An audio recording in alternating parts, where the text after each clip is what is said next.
Hey, this is Steve Goodner, and this is the EQFIT Small Business Growth Lab. Um, I've talked to a lot of people. I've literally talked to over 500 new people in the last 6 to 7 weeks. And consistently in those conversations, what I'm hearing is that they're struggling with the whole process of sales.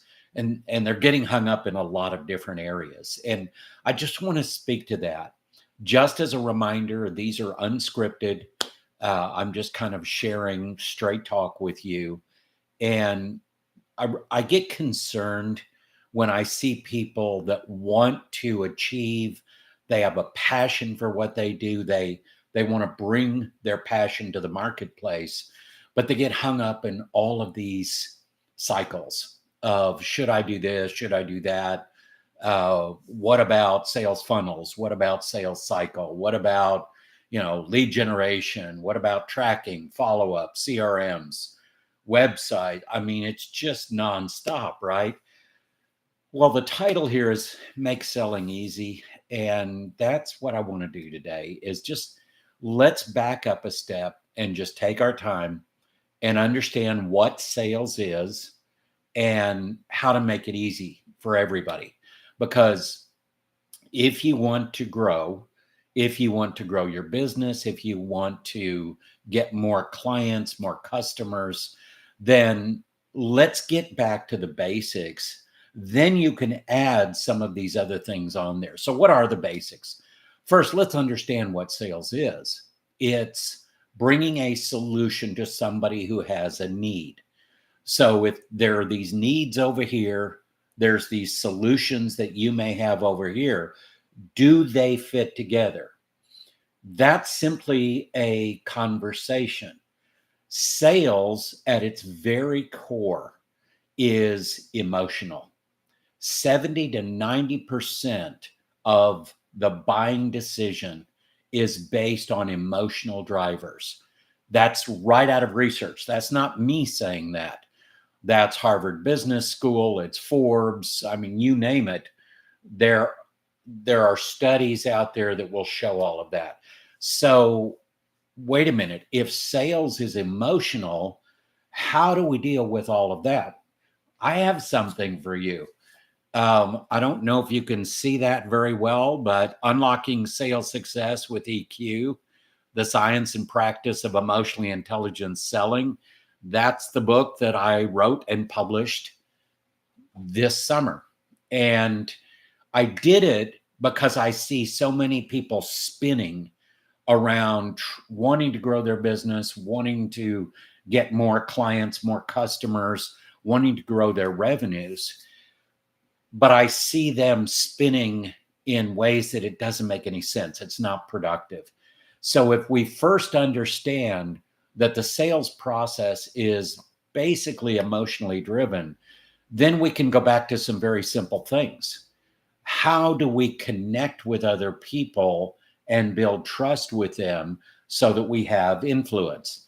That is an equation that's in my EQFIT Smart Selling approach that I teach people in my EQFIT Activate 6 weeks of coaching to help them grow themselves and grow their business.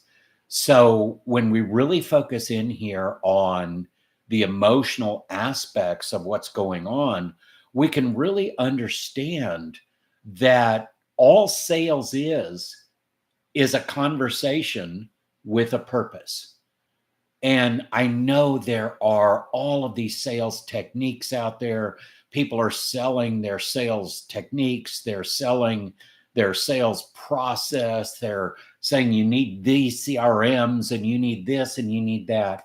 None of that will help you if you don't have connection with another human being. As of today, I still don't think machines are buying from machines. Now, somebody may disagree with that, and that's fine. But the reality is, most of sales today comes down to one human being talking to other human beings. Sales happens in the shared mind space that the salesperson creates and then invites the buyer into.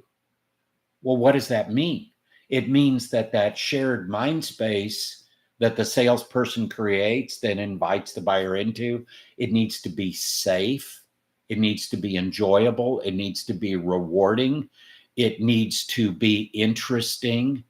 And so as we approach other people in selling what we want to sell, it really is about needs and solutions match, but in an emotional environment that is comfortable for everybody.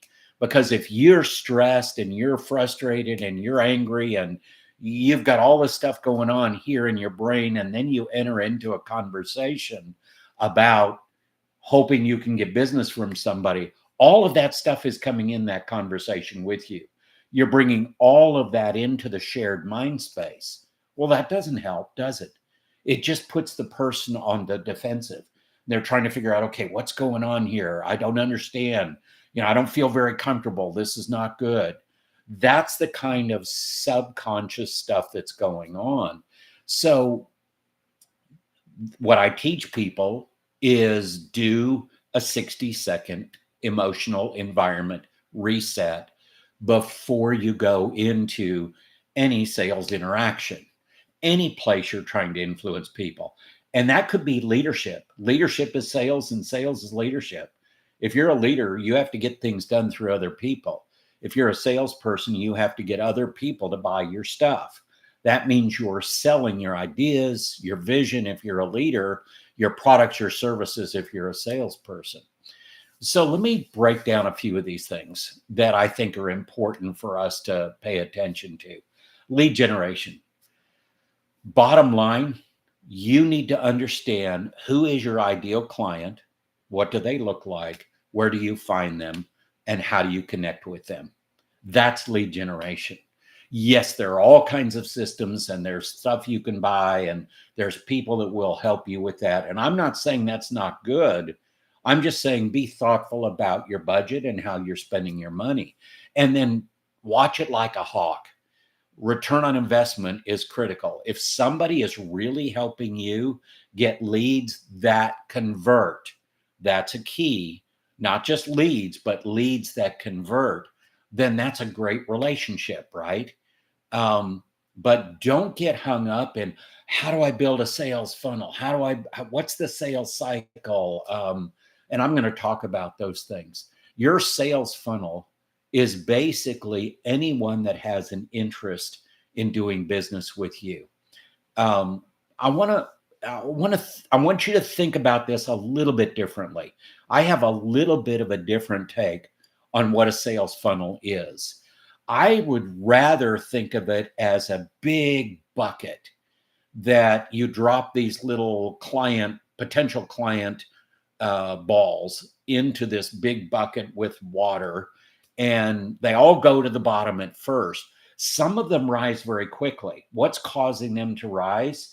It's the energy that that individual that represents one of those potential clients puts into their need and what you can offer to them.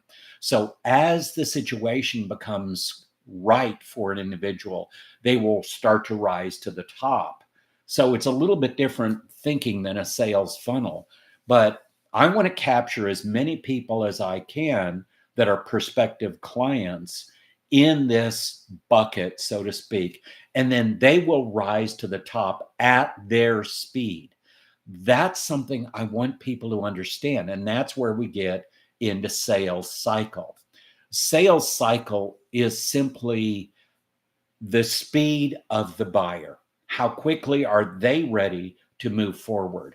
A lot of people will try to say, wait a minute, no, the sales cycle's on us. If we do it right, it'll be 30 days or 60 days or 6 months or whatever it is. Well, that's just focused on you, the salesperson or the business owner. That's not focused on your clients and customers. So I want you to think about the sales cycle being different for different prospects. Will there be an average sales cycle over time? Sure, there will be.